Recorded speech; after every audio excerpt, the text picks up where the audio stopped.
I sat down to watch it with Sushan, and we watched it in chunks. Which is the only way to watch this movie. And I didn't hate it. No. I did not hate this movie. I think it was actually quite a bit of fun. Well, let me backtrack.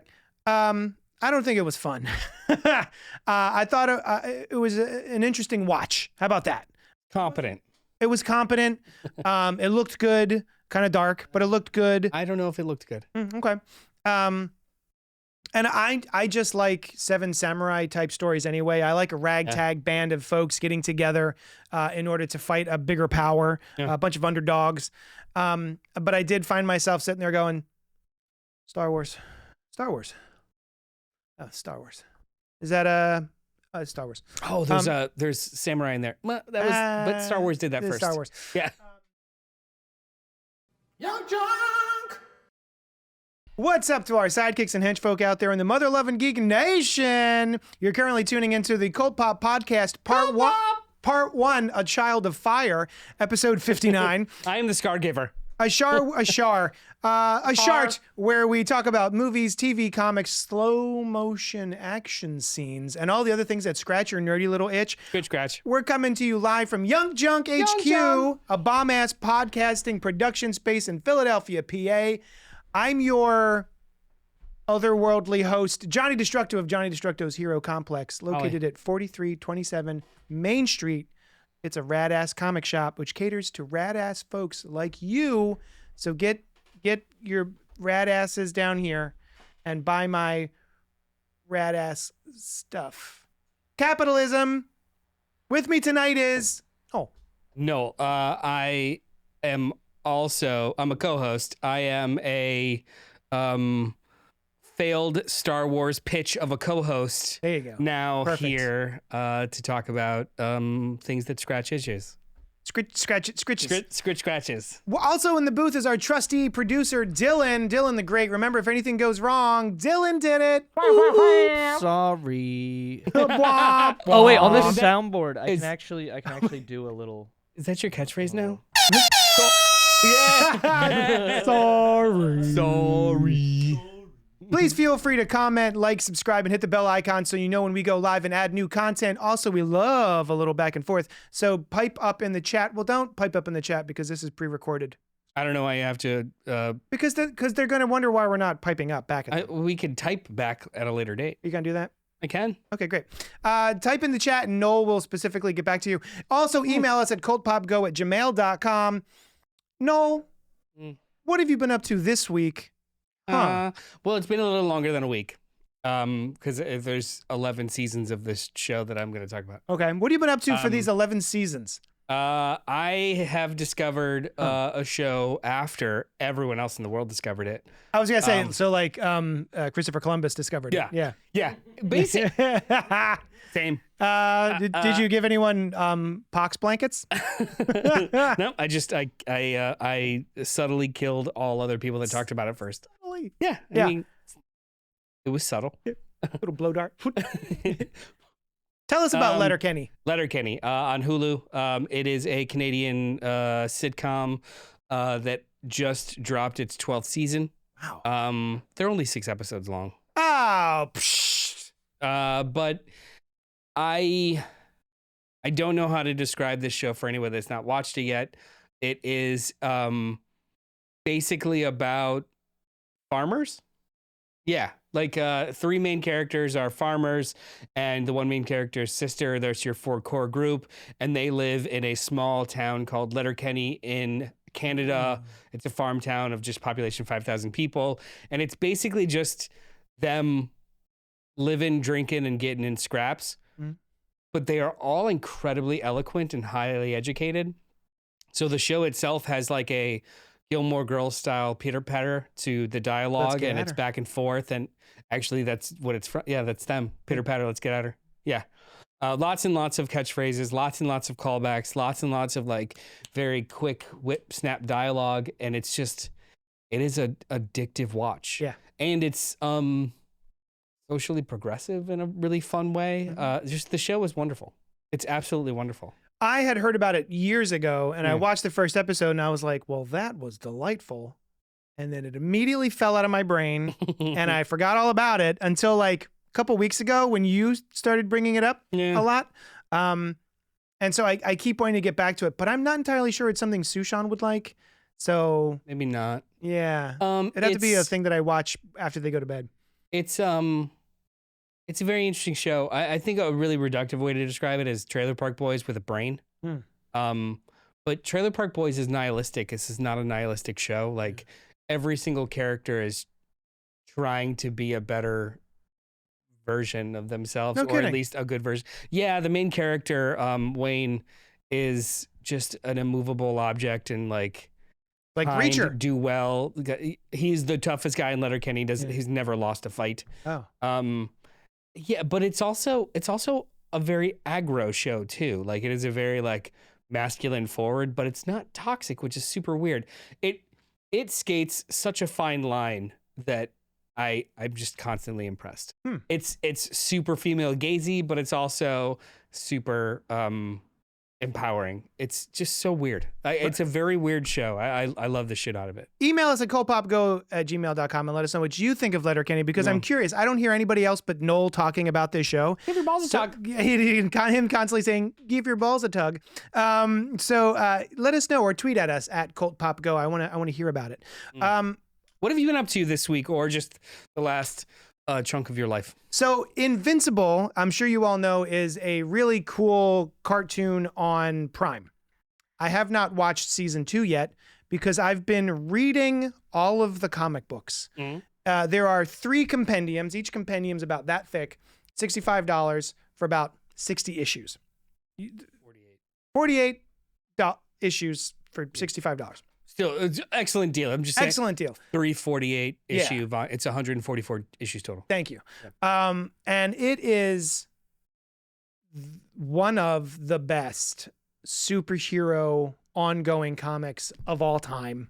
The fact that the characters grow, develop, change their thinking, their approach to superheroics, the way they deal with supervillains, the way they deal with family. It's just amazing. It is the best superhero comic book of all time, because it does that. Like, it is just as good as like Amazing Spider-Man's ever been, or any of the other big superhero books, but it goes one step further and gives you your third act. Like, everybody eventually evolves. They're allowed to grow. In superhero comic books, you're typically not allowed to grow, especially in the big 2. Yeah, because it they have to appeal to readers of all ages and then get in new readers. So I'm sorry, 45-year-old Peter Parker, even though that would be interesting for me to read, it is not interesting for 7-year-olds who you also want to pick up Spider-Man.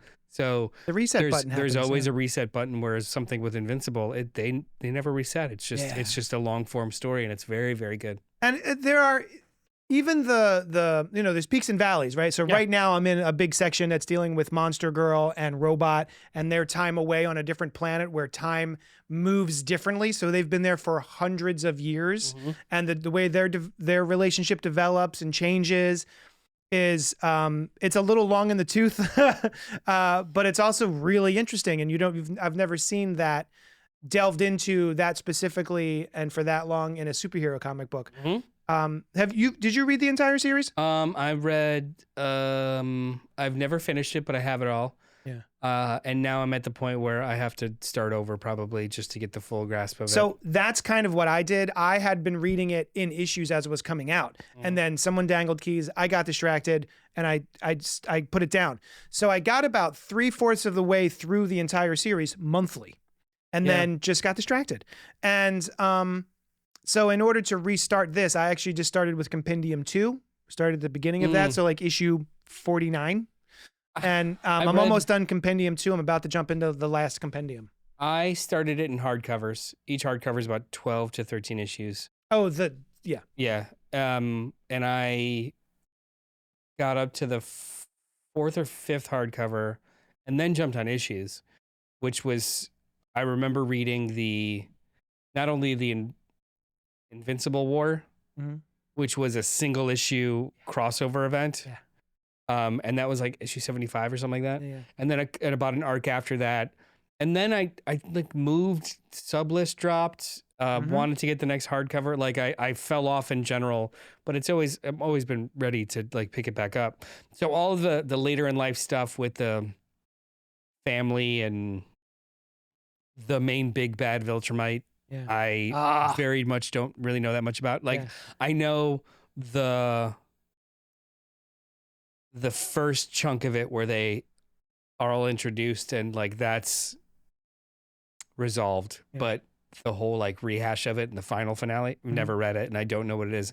And just like with all Robert Kirkman comics, no one spoils things. Yeah. Like this book has been out for a gajillion years and I have never had the ending spoiled for me. That's awesome. I know that like good guys win, Yeah, but yeah, like I don't know any of like the setup for it.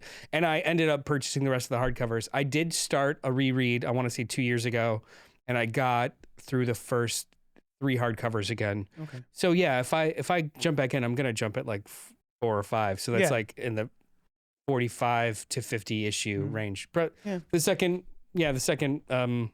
compendium for you. Yeah. There's that's just probably so where I'll many. start. There's such nuance to the characters and the way they interact with each I other. remember and- loving Amber Ah. so much. Yeah, the first girlfriend, his first girlfriend. Yeah, like it was such a good relationship. And not in like they were perfect for each other. More like I don't think I've ever seen a relationship or a teenage relationship that was one that realistic, but also like kind of emotionally mature. Mm-hmm.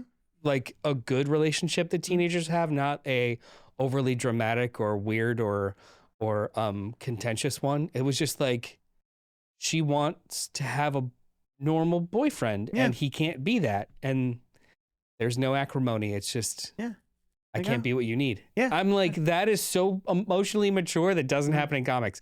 If that was Spider-Man, because of how it can't have a third act, it would be a dramatic, he didn't tell her the truth and she didn't know. And if only they were able to meet and talk it out. And oh no, like, which is fun in its own, but like, it's nice remember to see something a little different. that was a turning point for me that this book is completely different, where it was just like, you're seeing like actual like relationships being growing. Yeah. It's good. Yeah. Very And good. one of my favorite things is Eve. So at one point, Invincible Mark leaves the planet and he has his girlfriend, Eve. They've said, I love you, all this, they're together. And he disappears for quite a while and he comes back and she has put on a lot of weight. She basically just like ate her feelings, right? She was depressed and just ate a lot and got much bigger. And they just kept her that way for a long time. It wasn't any sort of like fat shaming, body shaming. It was all very body positive. She felt a certain way about it because, it was, looking at herself, she felt a certain way, but like the comic book doesn't look at her that way. No. And they keep her that way. And it's very cool. She looks like a human woman. I forgot how does her power work? She's able to manipulate atoms. Can she manipulate her own atoms? Yes. So she could chose just to stay that weight? Yeah. Which I think is kind of cool. Yeah. It's awesome. Invincible's great. Highly recommend. If you've never read it, read it all. Like, because if I had the ability to just completely change my body type Right. at all times, I would. I would do it. I'd have a 12-pack. Yep. I'd be 6 feet tall. Yeah, duh. Yeah. All right. You ready for the main topic, the main event? I mean, is it time for that already? It's time. It feels like It's it already- happened really, really fast. There's only been 15 minutes of this show. Well, we haven't done anything in slow motion yet, so. That brings us to Rebel Moon. Rebel Moon Part 1, A Child of Fire. rated PG-13. Is it really? Available on Netflix. Surprisingly bloodless, this movie. Directed by Zack Snyder, starring Sophia Boutella, Charlie Hunnam, Michael Huisman? Michael Huisman, I said that. Ed Skrein and Anthony Hopkins. When a colony on the edge of the galaxy finds itself threatened by the armies of the tyrannical Regent Belisarius, they dispatch a young woman with a mysterious past to seek out warriors from neighboring planets to help them take a stand. So we're going to talk about our initial thoughts of Zack Snyder, of Rebel Moon, and then we will warn you for spoilers, and then we're going to get into the spoilers to finish up our discussion. So, Noel, initial thoughts on Zack Snyder, and then lead us into our discussion about Rebel Moon. The more of his content that I watch, the more that his earlier films that I do enjoy are affected by it.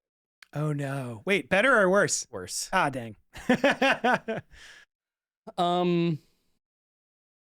I don't really enjoy his storytelling. I don't enjoy his storytelling. I know that he is a technically proficient and exemplary filmmaker. I think he's a Visualist. I think he's a very poor storyteller. And I will explain. I've been thinking about this analogy and a lot. I am not a professional screenwriter, but I did go to college for it. I do have training for it. I am a writer by trade. There is a very specific kind of creativity is not math, but there is a process to make something. Mm-hmm. You know, you understand how an art is supposed to be laid out in order to create depth or flatness or it's not math, but there are rules to lead the eye where you're supposed to go. Storytelling, plotting, narrative. Think of it as this way. 1 + 1 is 2. 2 + 2 is 4. 4 + 4 is 8. You can sense a pattern of escalation to get you a rising action to get to a climax, and then you kind of reset the clock. That is narrative. Zack Snyder's movies, instead of 1 + 1 2, 2 + 2 4, 4 + 4 8, is like 1 2 4 8. He skips steps. I see. They are not like, as just a human that understands language, yes, you can follow how they got to 2, how they got to 4, how they got to 8. But because he doesn't really show the work, he just tells you what it is. Mm-hmm. It is a very soulless end result that's just pretty, or it feels jarring, or it feels empty. Or I just don't care about the people on the screen. Mm-hmm. It's beautiful. It makes sense on paper, like he's checking off lists, but I'm never on a journey with his movies. I'm just told, and here's pretty. Yeah. And it's not enjoyable. I just don't really enjoy it. Like the last movie of his that I enjoyed, Watchmen. Yeah, I was okay with Watchmen. 300. I haven't revisited 300 in about 15 years, and I don't know if I want to. No, I don't. Dawn of the Dead I thought was really fun. I loved Dawn of the Dead. I was like, who's this dude? I loved it at the time. Yeah. My last revisit, it was kind of a really nihilistic, shitty movie. Yeah. And I didn't enjoy it as much. Sure. Maybe because I'm at a different point in my life. Right, yeah, sure. But even for a zombie apocalypse movie, it was still pretty jarring and nihilistic. And it's like, okay. Did you enjoy any of his DCEU offerings? Because there are flashes in each of his movies that I go, that was pretty cool. That's just it. It's pieces. And that's the analogy I'm trying to make. Like, it's not whole cloth experiences of his movies that I enjoy. I enjoy sequences of beautiful ballet or efficiency or visualizations. And as cool as those are, shared in a 6-minute clip, as a 2.5-hour movie, I have nothing to hold on to, and I don't enjoy it. Or a 4-hour movie. We saw, I think I've seen every one of them with you since Man of Steel. I didn't see Man of Steel with you. No. I liked most of Man of Steel. But it was the kind of like, I enjoyed it in the theater, and then when I kind of thought about it for an hour, it kind of started to crumble for me. Like, as cool as that wasn't really, it didn't feel like Superman. It felt like something else. And I didn't like the interaction with Pa Kent stuff. There was a lot of stuff that I get, again, I understand. Yeah, it's not that we don't understand it. I understand the movie. I understand the plot. I understand the goal of the story. I don't think it's executed well. Right. That's my problem. I don't think he's a good writer. I don't think he cares about putting in the groundwork. This is Rebel Moon, or just most of the time his movies. You know what? His two most recent movies, Army of the Dead and this. It's the difference between reading Lord of the Rings or I'm just going to read the Wikipedia page and the appendices of the character sheets for Lord of the Rings. you get all the information both ways. Yeah. But for one, you have an experience, and the other one, you just have information. He is just information. Right on. And I don't enjoy that. I remember sitting in Man of Steel going, what? Maybe you should let the kids die, Pa Kent? What? You don't understand. Like, no, I get it. You just helped 9/11 all of Metropolis, and you're going to float slowly over to Lois to kiss her while there's people trapped under rubble? Really? But then the rest of the movie, there's a lot of elements of that movie I love. Yeah. Same thing with BVS, same thing with Justice League, both versions. I think there's things in there that I enjoy. BVS, we saw that together. We walked out pretty hyped. I was Sushan was there too. Yeah. We were in the parking lot for like 2 hours talking about the movie. And that conversation is where I realized, oh shit, I don't think this was a good movie. Yeah, you can watch us come out like, yeah, hooting and hollering and fist pumping and throwing popcorn at each other. Wasn't and it cool when this happened? Oh, and then this happened, and then but wait a minute. Why did that happen? Hey, why did this? Hey, did you notice? Oh, isn't it a little weird that? And then we kind of talked ourselves out of it just by revisiting the movie. And it wasn't like one person. In a conversation. Trying to neg the other two people. No. We all just kept we were hype and talking about how cool that action scene was, how cool this was, and yeah. Oh, what's weird though? Yeah. And it's just that's a positive experience with Zack Snyder's movies where like you're caught up in it, but then any kind of exploration reflection is just like, it's like what the fuck? It crumbles. Sucker Punch, I hated from jump. I'm sorry. It is not a movie. Yeah. It's like 9 music videos. It's a fever dream with no plot whatsoever. Even the dream character was Scott Glenn. He was in all their dreams. I don't know. Then he's the bus driver at the end. I'm like, what the fuck is this movie? Yeah. Like, is she in a dream then? Because the visual language that you established was that he only shows up in dreams. But then you're saying, no, she got out. Did she? Yeah. Like, you don't put enough, a lot of his movies are vibes. Oh, yeah. Sure. And I just watched Mandy. Vibes. That is vibes. That's vibes. Which is fine. Sometimes you want vibes. Yeah. Some people like the vibes. So, I'm sorry. Rebel Moon, Part 1, A Child of Fire. No, your initial thoughts on Zack Snyder. We're doing this in steps, bro. Oh, I thought I'm agreeing with everything you're saying. Oh, okay. There are things that I think I get pretty hype about when I'm watching it, and then as soon as I walk out of the theater and the light of day hits me, and I'm like everything just kind of melts away, and I'm like, oh wait, that was kind of terrible. Did you like Army of the Dead? I did not watch it. I had it's a zombie movie. It's a zombie action movie, which I should be hyped for, and I had no interest in watching it whatsoever. Oh, I didn't know you never saw it. Never bothered. It didn't even occur to me to bother. I was even though I haven't liked all of his flicks, I was actually pretty hyped for that flick because we came off of like years of narrative out there that like he hasn't been able to control his own process. Things were messed up around him. We've never seen his like real voice. And he was returning to horror, which the last thing that we really enjoyed that he did was fucking Dawn of the Dead. It didn't look like horror. I was hyped to watch it. My wife and I sat down and watched it when it released on Netflix, and it is a spiteful, nihilistic, incomplete, dumb as fuck movie. I was in a good way. No, I was so the beginning. Did you watch any of it? No. Like the first 5 minutes, how it all happens. Never. Nothing.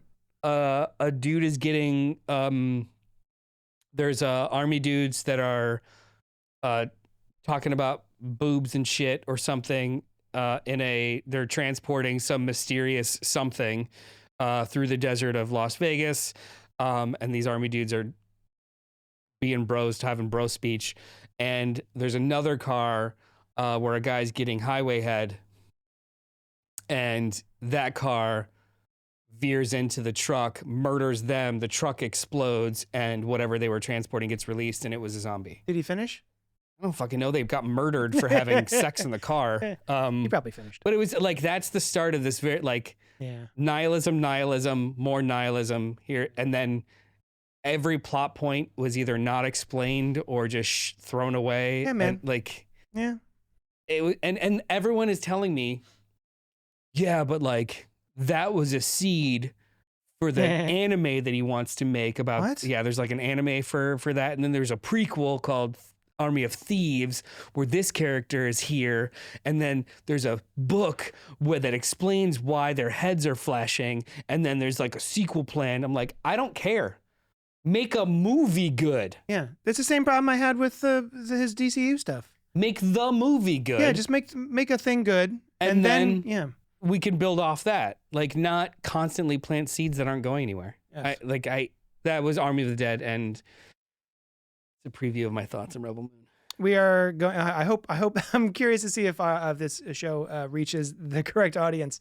To see how this goes. So yeah, I don't hate the guy. I don't wish him ill. Not at all. I just don't enjoy his movies to the extent that a lot of other people do. Right on. My initial thoughts on Rebel Moon are: I sat down to watch this, and I was like, oh, I gotta watch it for the show. I'm kind of curious. I know that it was a failed Star Wars attempt, right? Let's be in good faith. It was it started as a Star Wars pitch. Mm-hmm. Oh, okay. That he decided to make his own. Right. Yeah. Great. And why not? That sounds like a cool not idea. Failed. Yeah. Just he decided he wanted to control himself.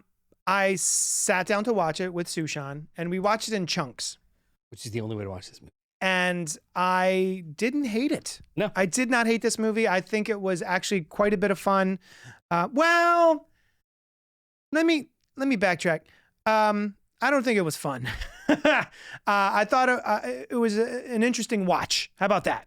It was competent. It looked good, kind of dark, but it looked good. I don't know if it looked good. Okay.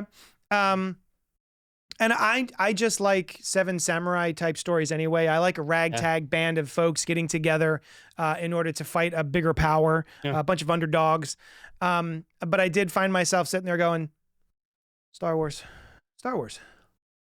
Oh, Star Wars. Is that Star Wars? Oh, there's samurai in there. Well, but Star Wars did that first. Star Wars. Yeah. So yeah. But I think I enjoyed this more than you did. Spoiler alert. Yeah. We could talk about the good of it. I actually think the first 25 minutes are fantastic. Oh, great. The first half hour to 40 minutes. Actually, I think it's like the first 50 minutes because you don't leave the farm until almost an hour in. Yeah. Not everything. I'm being hyperbolic. I was still with the movie from Jump.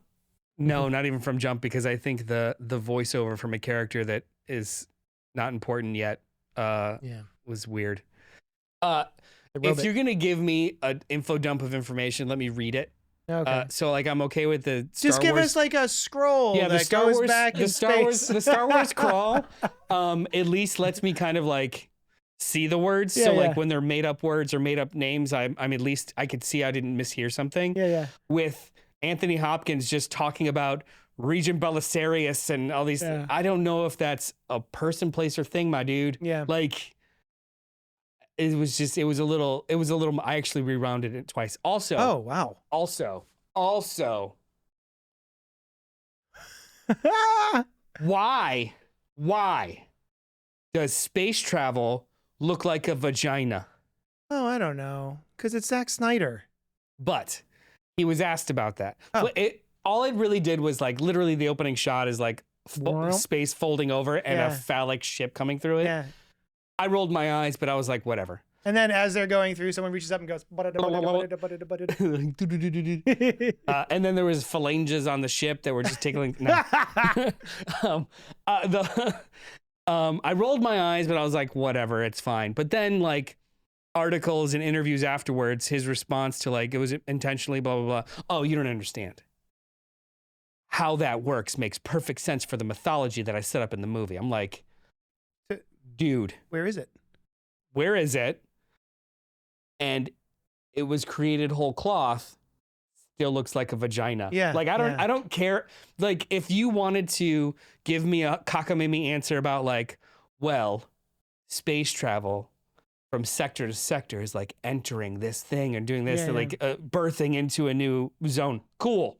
Give me an artsy fartsy answer, but don't say that like the answer's later. Yeah. Like, come on, my dude. You are the filmmaker is God. Their camera is their eye. They show you what they want you to see, what they want you to think, what they want you to experience. Yeah. So if you chose to make that, you wanted me to see it. Yeah. Why? Yeah. Anyway, it's just vibes. The whole farm stuff.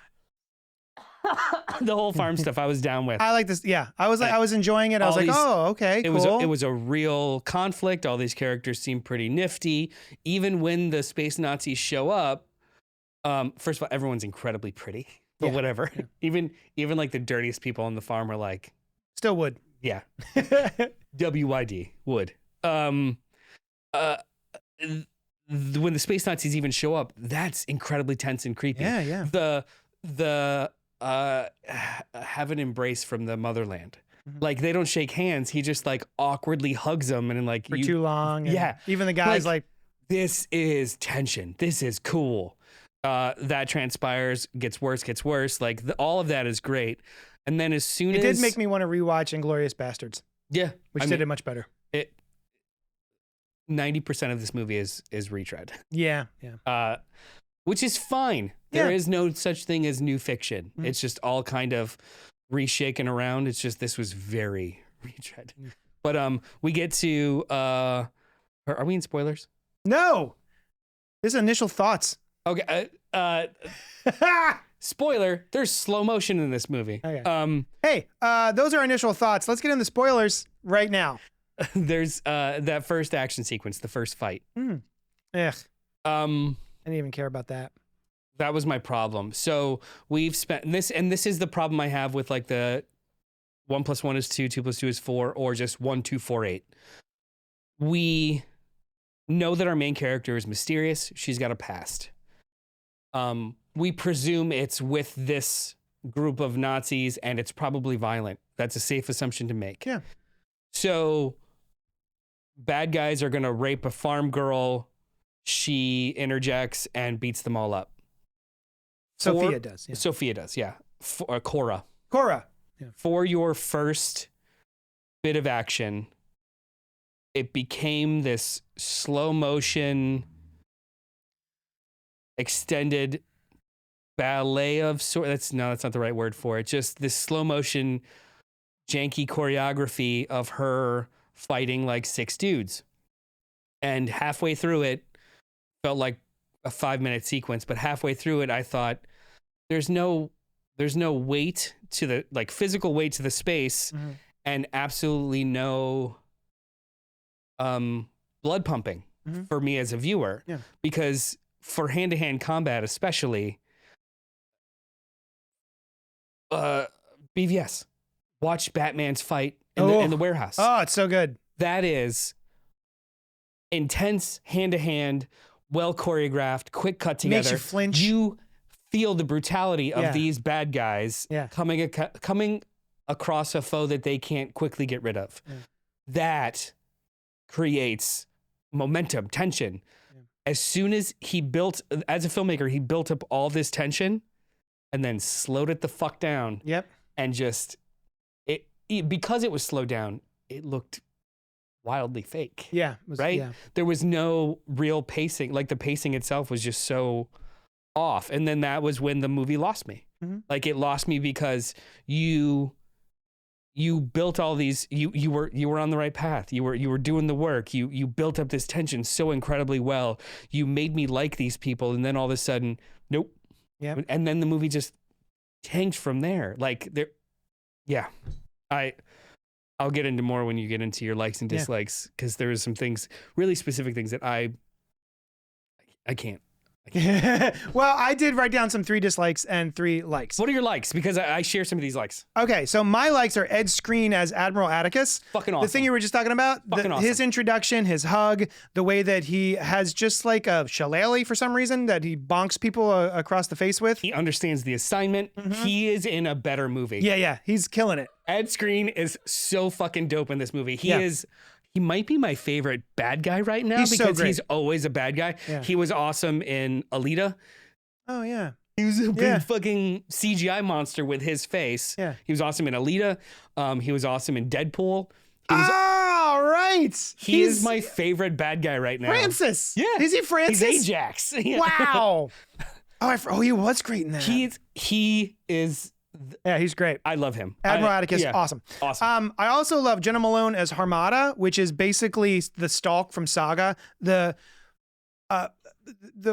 Spider Woman who somehow unlocked something in me, where I was like, she's a Spider Woman. She's hot. She doesn't. No, she has no. She's like her top. She's a what would you call them? Horse people. Centaur? She's a centaur, but a spider. So she's a woman who's nude from the waist up, has no arms. They just are shoulders, and then have she's got like the thorax. Is that what that is? Yes. Big spider butt, and then all of her little spider legs. She's super scary. Aren't there fingers on the legs too, like hands on the legs? No. They're just regular. Wait, are we talking about in Saga or here? Oh, Saga.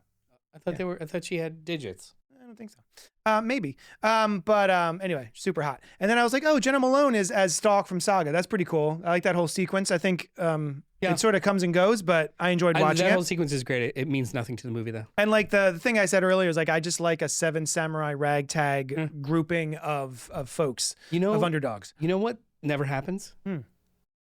All those people talking at all with each other. Like characters should. Like engage with each other. Like, hey, we're all a bunch of ragtags in a Seven Samurai grouping. Maybe we should have a chat. Not only do we never That's a good point. know why they're going to each place and each person, because they're never introduced. Yeah. But you never see them interacting with each other at all. Oh my God, you're right. Not a one fucking bit. Yeah. You just are expected to believe like they all must be on the same team. But Cool. Ed Skrein, when he finally captures them, does go very slowly person to person and gives a slight little info dump on who that person is and why they're important at the end of the film. Yeah. And then so those are my likes. I agree with Ed Skrein. The Harmata, the Jenna Malone, excellent character design. That entire sequence meant nothing to me. Yeah. I don't.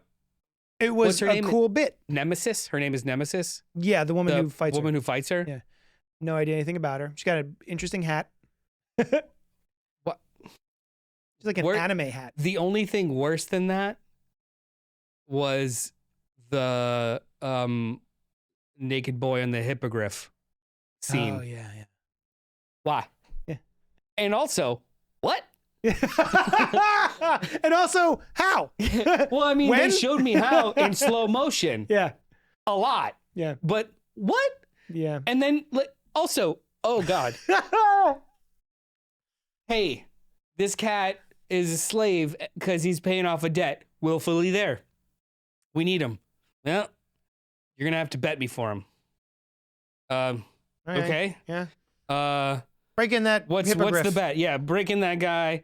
And then all of the people whose freedom could be taken away off this immediately, without even talking to this motherfucker, are like, sure.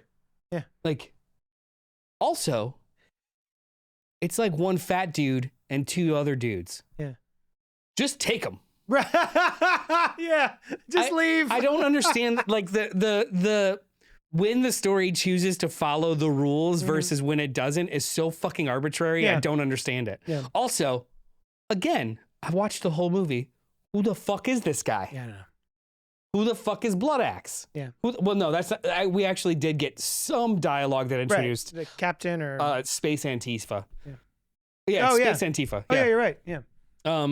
But then, like when you said the movie looks great, I think the first half looks great. Yeah. When they start visiting other planets, it is incredibly ugly CGI places. Oh, it didn't bother me. The CG didn't bother me. When they came through the Coliseum world, where you don't actually see anything happening in a Coliseum at all, or that he's a trusted general until the very end of the movie, has nothing to do with anything. Jimon Hansu. Yeah. He's like, the greatest tactical Oh, she mind. says that when she's talking him into it, right? He's there, he's drunk, he's got his Just like you should get vengeance, not that they fear him. You don't find that out until the very end. But he does nothing. Yeah. Like he literally does nothing. Mm-hmm. But none of them do anything. They all get captured immediately. Exactly. Yeah. Which I kind of like that, actually. I like that little twist of, I mean, it wasn't really a twist of Charlie Hunnam being like, well, I'm bad. Surprise. But the fact that they were all captured that quickly, I was kind of like, oh, that was actually kind of interesting. I expected more of a fight, and the fact that they're just like, gotcha. I like that bit. King Leviticus's planet, the squid face guy, Davy Jones, when they're flying down onto his planet, that looks awful. It literally took me out of the movie because it looks so bad. Oh, really? And he is a beautiful filmmaker. And it just was like, ugh. And then we visit like 18 planets in 20 minutes.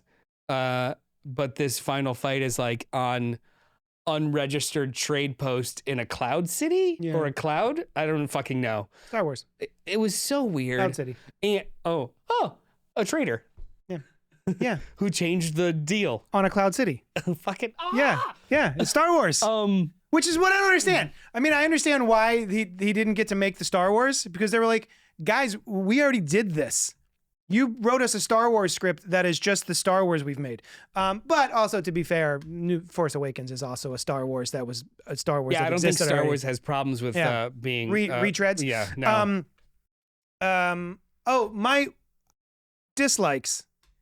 I forgot my biggest dislike is he gets hit with his own shillelagh at the end, and his teeth go flying. Oh yeah. And then the very next time you see him, he's got all of his teeth. They were all back teeth. I guess. He doesn't smile as much. Yeah. His teeth were fine, but I'm like, there were like 9 teeth you just went skipping. So I want to go back to the Charlie Hunnam, the Kai. His name was Kai, by the way. Well, his named after my son. Yeah, your son is a traitor. He has. That's something I like. I'm gonna stick with what I don't like right now. He has 2 extended scenes of dialogue.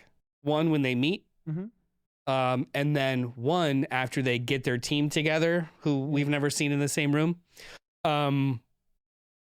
about how he's changed now, and I want to be a part of this, and I'm gonna die for something with you, hot lady. Hero, be a hero. Drop off some cargo first. You want to come with me? Yeah. Okay. No one questions anything. It was just such a oddly placed scene where it was like, yeah, he's gonna. And the very next scene, next scene, he betrays them. And then they murder him. Yeah. All of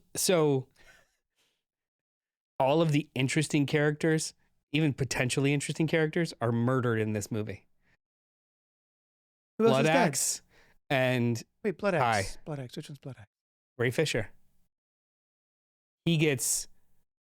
This is Ray Fisher? Yeah, the dreadlock guy. Blood Axe.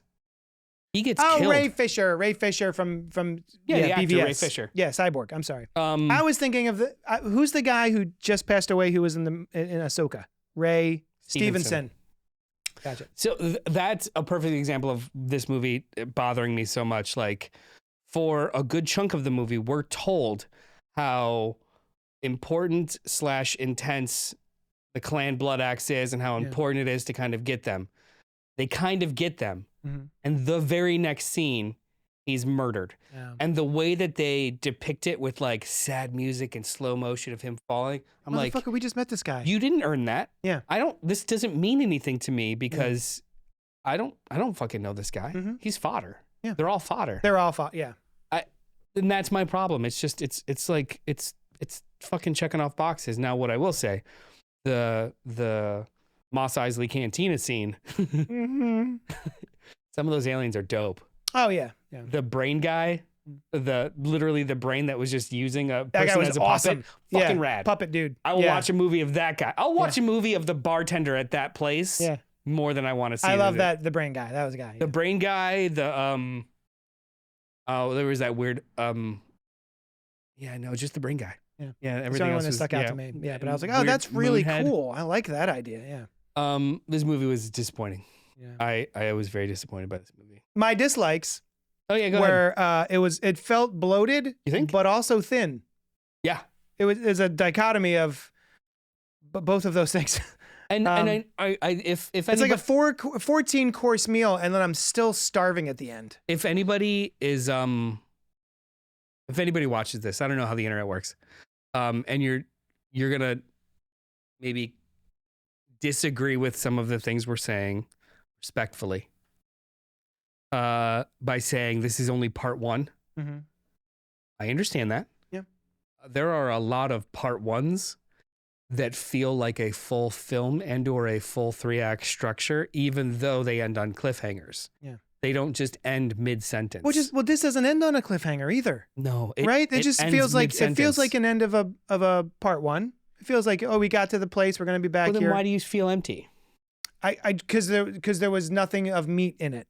Right? There was too much in there for me to, if everything's at 11. Oh no, it's too sleepy to be at 11. I'm trying to figure out why I still felt empty. It's because I didn't have any emotional connection to anything that was happening on screen. Yeah. So though I watched it and some of it had cool elements, I was not emotionally invested in anything, so I didn't feel anything. And that's why it felt thin. Feels like a movie that was like reverse engineered to be a handful of really pretty screensavers. Oh, wow. Well, there's nothing to hold on to. Well, it's like there's nothing to hold on to. Yeah. And if you're telling me I have to watch a 4-hour cut and read a tie-in comic book and a novelization to care about these characters, I'm sorry, fuck you. Yeah. No. I should be able to watch the movie, the And then primary want to source, watch and then want ancillary stuff yeah. to figure out more, not Yeah. feel so empty by this piece of content that I have to seek out more. This isn't meth. Yeah. This is entertainment. Yeah. I should not have to have the first taste for free and then fall down a rabbit hole. Yeah. Like, I should want to explore this world. And as of right now, we're the first 2.5 hours of this experience. I don't care to watch part 2 or read anything else. I'm interested enough to watch part 2. I'm at least that in. Only if we're doing it for the show. Which we will. The other thing I didn't... No director's cut, though. Sophia Boutella. Yeah, she's awesome. I thought her action was great. I did not buy her acting. I thought she was a little flat. I think she was great in everything else I've seen her in, so I kind What of else was blame she that in? on the director or any coaching that she got.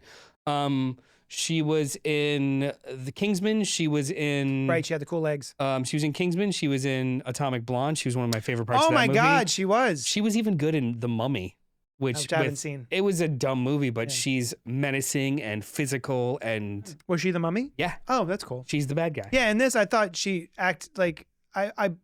She was cool, but I didn't buy her acting. She's physical. She's beautiful. She has a unique look. Yeah. She's compelling. Everything that came out of her mouth was boring. Yeah, maybe that's what it was. Yeah. And Trite. it was like she was stoic without earning it. Oh man. Every time the more we talk about this, the more I get upset. When they do her flashbacks, like you see her maybe talk a little bit and like have normal conversations, but as soon as they go into flashback mode, she sounds like she's reading from an 18th century novel. Her dialogue completely changes. Her voice completely changes. I was clocking weird words that I don't even use about like, we effervescently blah, blah, blah, blah. Like it wasn't her anymore. So like, it felt like somebody wrote this for me, not the character is relaying her information. Now, if it's I used to be that, cool. Not a context that this movie provides. So it wasn't anything that like gelled with me so much as just became odd. Yeah, it was like burdensome. What are you doing? Yeah, and why are you doing that? and when you tell somebody your backstory, at a fire, I don't know, the way she was telling it was like it was just odd. It was so weird and odd. There was nothing organic about it. Yeah, inorganic. That's a good. There was nothing Excellent way organic to put about that. it, and it just all was like, and then this princess who can make birds unalive alive, and I'm like, what's going on? Yeah. Like it's an info dump. It was all info dumps with no payoff. All right, well that I agree with. Yeah. And the third thing I didn't like was that the whole thing was just like Star Wars, Star Wars, Star Wars. So same thing I've already said. But I didn't hate it as much as you seem to. You get actively grumpy stars. about it. Loved it. 5 stars. Go see it. Yeah. There's 2.5 for me. 2.5 stars. there. I'd give it 2. I don't know. 1.5, 2, maybe 2. I didn't enjoy this movie. I'm allowed to not enjoy this movie. Sure. There are people that are treating his output like it's fucking gospel, and that's very weird. I don't understand, especially for his type of output. I love so many writers and directors. They're not Infallible. untouchable or infallible. Like everyone's got something that's like not my favorite. And they do this interesting thing where like if you don't like Snyder, it's happened to me a couple times. No, well, yes, that. But like, oh, you're a gun cultist, and I'm like, no, I just didn't like BVS. What? Yeah, Why are you guys talking like everything's a cult? Like, I mean, some people on the right do the same thing with politics. Like, yeah, if we're gonna put this guy in, if we're gonna try this guy for this, then we'll try that guy too. I was like yeah, sure, yeah. If he's guilty, yeah, let's do that. Yeah, let's get them all. Yeah, yeah. Not like my team, your team. Like, how about all of them? Yeah. How about all the bad? So like, if Zack Snyder makes a movie that blows my goddamn socks off, I will be the first person to tell you how wrong I was and how I cannot wait to see more of this and great. He hasn't, and I'm not going to like not say that I didn't enjoy it because I can relatively competently explain as to why I didn't care for it. Not fuck it sucked. Like garbage emoji. No, it's just not well done. Yeah, I didn't hate it.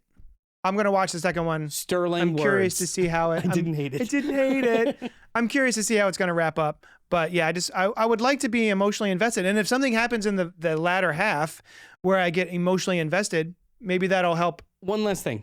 My views of the first one. Why is this a movie instead of a series? I have no idea. If there are 8 hours of story, just because do you've it got as a series, man. Why is this a movie? Yeah. Why are we so constrained with these fucking paradigms? Sandboxes if you are on a streaming service that does not like have to be this way. It's all arbitrary bullshit. And that's also what pisses me off more. Like if have there been any Netflix movies that have gone to theaters? Yeah. So maybe the intention was to send this to a theater and it was just made last. Wait, did this get any release at all? It had like a couple of like presentations and some cities and stuff, but I wonder if they were planning for a bigger release and then they were like, oh, I don't know about that. I mean, they would have. No, I don't know what it is, but like he was told like I have freedom here and blah blah blah, and you're telling me that like, then why is this a movie? Yeah, like make your show. Yeah. When people talk about how Zack Snyder's Justice League is better than the 2017 Justice League, sure. It was 2.5 hours longer. Yeah. So if you needed 2 hours more to make your story make sense, it's not a movie. Right. That would never have been released. They made a season. That was a season, a television show. Yeah. That wouldn't have ever been released. So apples to apples kind of comparison just does not make sense to me. Yeah. So if you're telling me this is like, it's really an 8-hour cut, like, then it's not a movie. Yeah. Format. Do the thing you wanted to do. Yeah, like use your format. And if you don't have the constraints of a format, don't apply them to yourself. Yeah. Write yourself a movie. Yeah. Not a half of a movie. Oh, yeah. Oh my gosh. All right. Well, let us know what you thought of Rebel Moon Part 1. A Child of Fire. The Cursed Child or whatever. Okay. Child of Fire. Do you know what the second one's called? No. Rebel Moon Part 2. The Scar Giver. Yeah, all right. That's fine. Whatever. That doesn't sound too bad. Yeah. All right. We're done. We're gonna talk at you later. Who's the Scar Giver? Send us your hate. Nah, send Noel your hate. I didn't mind. Hey, I'm totally like if anybody wants to have a conversation about this, that's totally fine. It's not one of my favorite creators, and I have no issue talking about why I don't like it. Am I telling you not to like it and that you shouldn't like it? Yes. No, I don't give a shit. Oh. Yeah, no. Whatever makes you happy, as long as you're not an asshole to anybody else. I'm not gonna scream at somebody. Okay, we're leaving. Sorry. Okay. Bye. Young John.